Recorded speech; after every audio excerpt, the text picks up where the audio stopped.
Welcome back to the Citizen channel. We'll have a look at this one today. I didn't know that. We'll look at the City Villa programme, see what's inside it, what facts and stats we've got, and oddities and city history stuff, and stuff about Villa even. Not a lot, because we never do put much in about our opponents this season, but hey, there you go. Not a lot about City against Villa either, but I didn't know that for City versus Villa on the 3rd of April 2024. So join me as I look through anything that I might have learned, so I might have forgotten, learnt again. So please join me. Please, if you are new to the channel, push that subscribe button, push the bell notifications.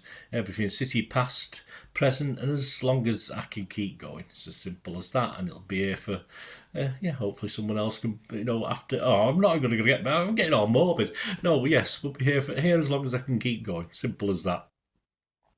Please have a look around the channel, the City stuff. You'll notice some film and TV stuff as well. So if that's any interest to you or someone you know might like it, give them a nudge in my direction. I'll be very grateful. I've got a stinking cold back again after getting rid of one and a cough, and it's come back again over the last couple of days. Never mind.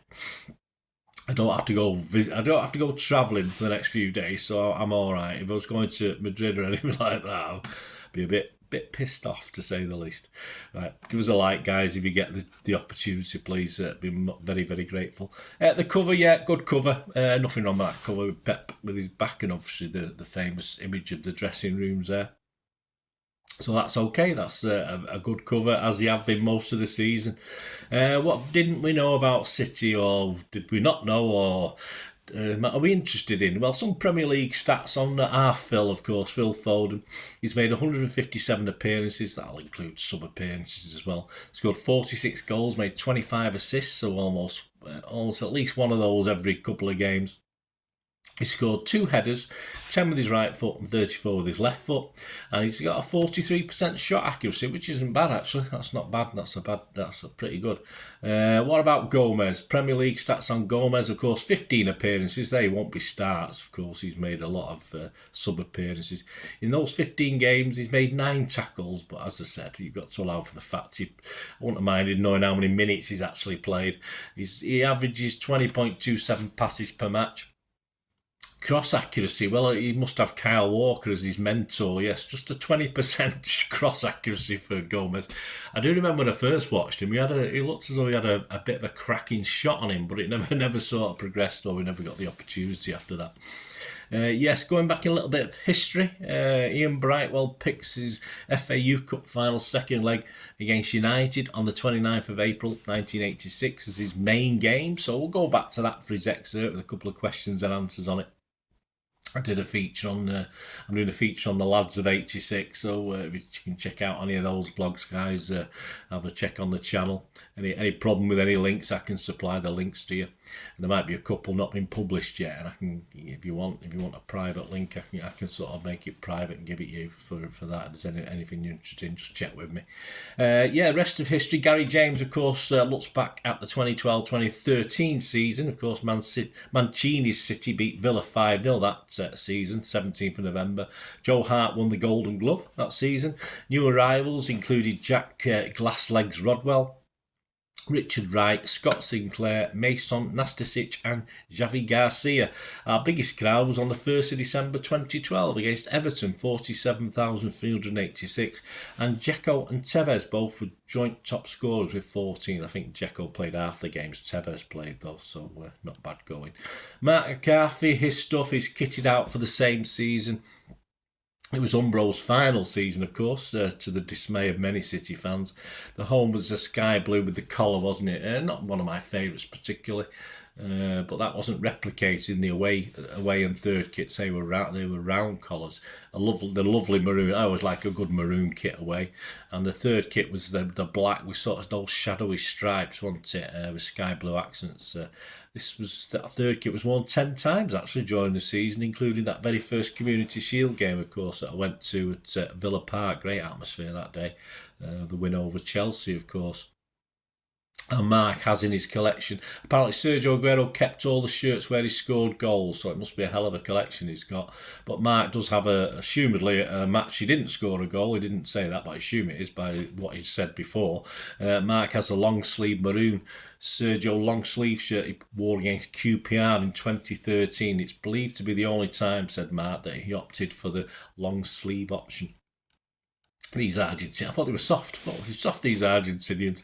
Yeah, low down on John Stones. He joined Barnsley at age 7, made his first team debut at 17. He probably played about 10 games in them 10 years, didn't he? Sorry, I'm only messing, John. He made 28 appearances before joining Everton, and he has his portraits of his grandparents on his glass legs, and I think he's got a picture of something to do. Is it Oakwell Barnsley's ground as well, with the picture of Wembley in the background of his dreams when he was a kid, so he got to live those, didn't he? In 2018, of course, he became the first City player to score at a World Cup final since Trevor Francis in 1982. Happy days. What about Villa? Well, not a lot. As I said, the City don't tend to do much on the opposition. Billy Walker's their all-time top scorer with 244 goals. Their all-time appearance maker is a guy called Charlie Atkin, with 660 appearances. Their defender Alex Marino features some Premier League stats from him. He's made 35 Premier League appearances, scored a couple of goals and 3 assists as a defender. That's not bad. Averages 27.51 passes per match. And he's got a better cross accuracy than Gomez, probably up there with Kyle Walker as well. He's 24%. So not really a pep defender, is he, with that sort of stat? But hey, there you go, Alex Marino. A quiz question, I'll give you the answer before we go. You should know this one. I had to think a little bit about this one myself, but I got there eventually. Question 10 in the City quiz today in the programme. Villa's last win at the Etihad was back in 2007. Which future City midfielder was in that Villa side? There you go. So which future City player played for Villa in their last win back in 2007? Image of the day? Well, I'll give you 2, all to do with the Ian Brightwell piece that we're going to feature in a minute. Steve Mills, Steve Crompton, Steve Redmond and Paul Molden in 1986 with that small understated FA Youth Cup trophy. Should be bigger, shouldn't it? Or, especially with the young lads, it looks even smaller, doesn't it? Imagine that with Erling Haaland picking it up. It'd be like a teacup. Anyway, that's a great image. And another image, say 2 today, of course, Ian Brightwell, of course, Lakey, Whitey, Moldeney, Redmondy, and some Inchcliffe lad. I don't know what happened to him. Main Road, of course, a North Stand in the background, so that's another great image. So that was 2 images. I cheated, 2 images today. And back to the excerpt. I'll get this read out before my snotty nose takes over. Just 3 or 4 of the questions, of course. We're talking, just put my readers on for this one, guys. We're talking my main game, which takes us back to Manchester City 2, Manchester United 0, a 3-1 aggregate win, 29th of April 1986. A City side that day: Crompton, Mills, Inchcliffe, Brightwell, Redmond, Thackeray, White, Molden, Lake, Scott, Boyd, and the sub was, of course, Bookbinder.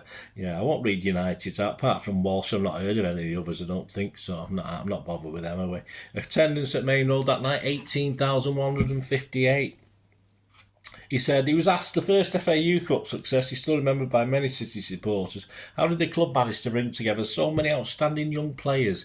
Ian said, at the time, Ken Barnes was the chief scout. He had been at the club for years, had won the FA Cup in the 50s, and he was the mastermind behind it. He had started to get good young players in, and lots of players in the generation before us had broke through into the first team. And a lot of young players came into City because the youth setup was the best in the country at the time, as it is now. The facilities were excellent, the stadium was excellent, and I supported City as a kid, which helps. And there was Ken Barnes, Tony Butt, the manager, and Glyn Pardo. And they didn't just teach you about football, they taught you about life. Don't get me wrong, it was hard and tough, but they wanted the best. Ken, Tony and Glyn had all won major trophies with City, and their expectations were high, and the players thrived on it. You were made to feel you were the best. It was a conveyor belt of young players getting opportunities in the first team. The final was played over 2 legs, he was asked, and you had drawn the first leg 1-1 at Old Trafford. What do you remember about the second leg game at Main Road? He said, we were confident, I think the fans were as well. United had brought a load of fans as well, so it's a proper atmosphere. The gate was given us 18,000, but we knew what that looked like because the first team were getting 20,000, and there was a lot more than that. Everyone was revved up for it. We got a great start with David Boyd scoring early and got us buzzing. The crowd were behind us. We won 2-0, and it probably could have been 4 or 5 It's a shame it's not the film. It's not on film because I'd love to be able to remember it, but it was just fantastic. Yeah, it's a shame, really. I mean, even the 80s, surely could have some with a camera. I got recorded playing football on a park in the 80s, so... Anyway, what was the reaction when you realised you'd won the trophy? Ian said, when the final whistle went, the feeling was one of relief because we'd gone through the season and I think we only just lost one game. A lot of us had come through together from the age of 11, so we knew each other's game inside out anyway. The club was delighted. It was thanks to Ken, Tony and Glyn. Everything was about keeping it simple, control the ball you play. It was drummed into you. I can still hear it now. Okay, it was a youth cup, but we hadn't had any silverware since the 70s, and while it was a small step and a small trophy, it was big because the club had worked hard so that and invested in youth. So it was big for the club and big for the players. There was a sense of achievement, and I'm just proud to be part of it. You felt proud to play for City. Yes, I did go to a few youth games in those days, but the late 80s I was quite busy sort of trying to save a business I was running at the time, so yeah, I might have missed out on some of them, although I got to the first team games, but 24/7 trying to keep a business alive is hard work when you want to support your football team, but you have to prioritise when you've got a young family, but there you go. Thanks to Ian Brightwell there for his main game. And before we go back to the quiz question and the answer, I'm sure you got this one. Question 10 was Villa's last win at the Etihad was in 2007. Which future City midfielder was in the Villa side? Of course, it's Gareth Barry. Yeah, I quite like Gareth Barry. I still like Gareth Barry now. Of course, if you think of someone like James Milner, who I liked, of course, he's got a bit of stick since he left us, but I don't think Gareth Barry didn't he? I think we're still happy with him, though don't hear much about him. How are you, Gary? Are you watching this, Gareth? Give us a shout. Anyway, I hope you enjoyed this. I didn't know that City versus Villa from the 3rd of April 2024. All your comments, very, very welcome, guys. Thanks for watching. Until we meet again, I only ask one thing, don't I? Please stay safe, Blues. Come on, City. Bye for now.